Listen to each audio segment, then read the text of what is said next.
na sabi ng misis ko ay nag-a-apply para maging tsuper. Well, Mang Ambo, I regret to inform you that, Mang Ambo? Mang Ambo? Mang Ambo? Pasensya na po kayo. Akala ko po si Donya makakaharap ko eh. Alam niyo na yung...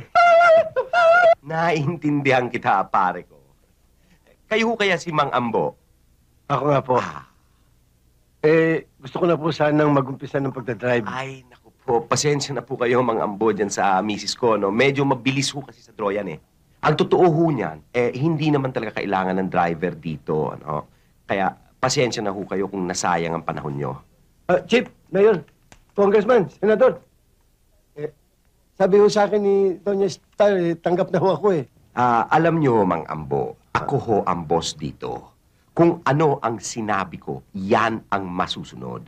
At ang sabi ko, hindi namin kailangan ng tsuper.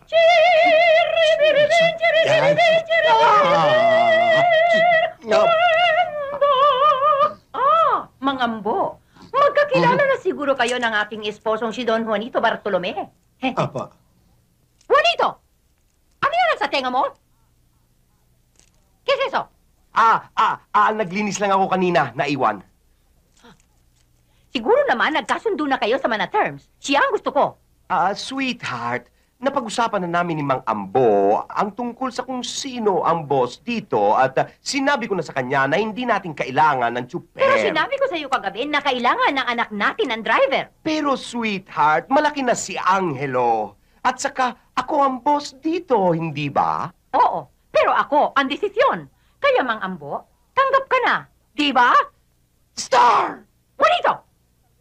Tanggap ka na. At saka, talaga namang kailangan namin ng driver para sa anak namin. Salamat po. Napakakaskasero kasi ng anak namin at napakapilyo. Ang ibig po ninyo sabihin, sa anak ninyo ako magdadrive? Bingi ka ba?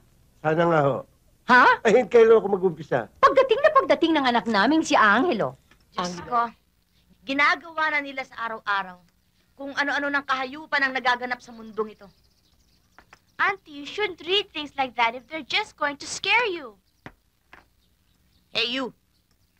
Rosemary, you listen to me.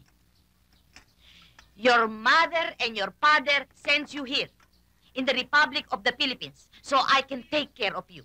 You and your cousin Yoyong. Ay naman, tagalugin nyo na. Sumisir ko lang yung dila nyo eh. Lalong nakakahiya. Yoyong, you shut up. You be careful. Look at this periodico. Plenty of kidnapping. If they kidnap you, what will I ransom? Kalde-kalderong goto? Go. Coke daw. Kaya ingat, iho, ingat. Self-defense.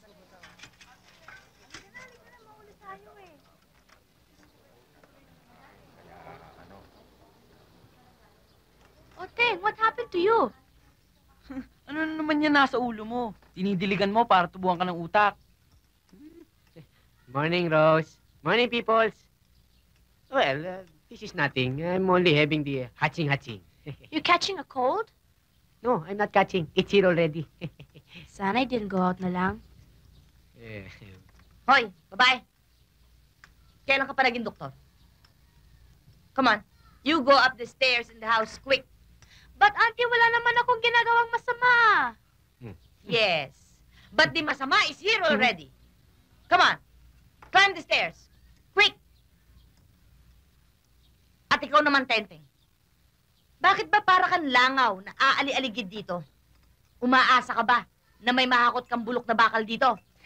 Aling Tinay, malay nyo naman. Baka gusto nyo na ibenta yung mga kaldero nyo. Ba talaga, lumayas ka nga dito?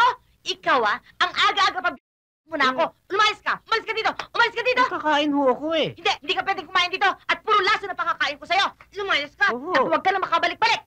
Magkakalat ka pa ng kalawang dito. Layas!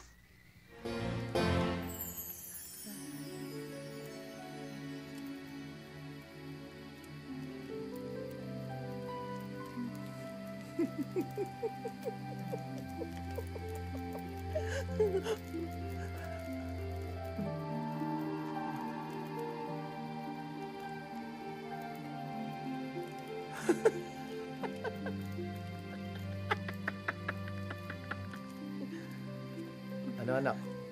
Tatawag na ba ako sa 9214958? Saan po yun, Tay? Sa mental. Tay naman eh. May iniisip lang. Ay, nako. Nai-inlove na ba ang anak ko? Ha? Hindi, no? Ba't naman Ay, ako nako. in love? Hello? Tignan mo. Mahabang ilong mo. Tay, ano ba? Tapatawa ka, Tay. Ikaw ang anak kong hindi marunong magsinungaling. Sino ba yan, ah? Tapatin mo nga ako.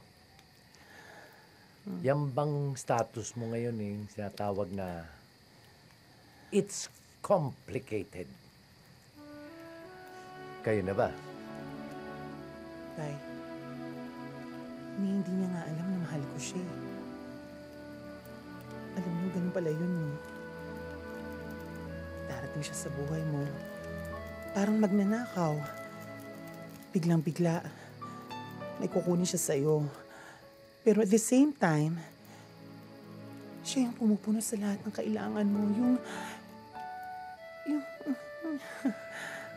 Ay, nako. In love na nga talaga itong anak ko. Pero, gaya ng dati gaya ng bata ka pa. Kailangan marunong kang mangarate. Kakaratihin mo yung posibleng sakit, lungkot, pagkadismaya. Tandaan mo, anak, ang kontrolado mo lang ay ang sarili mo. Hindi ang ibang tao. Alam ko, Tay. Kaya ang ako natatakot eh.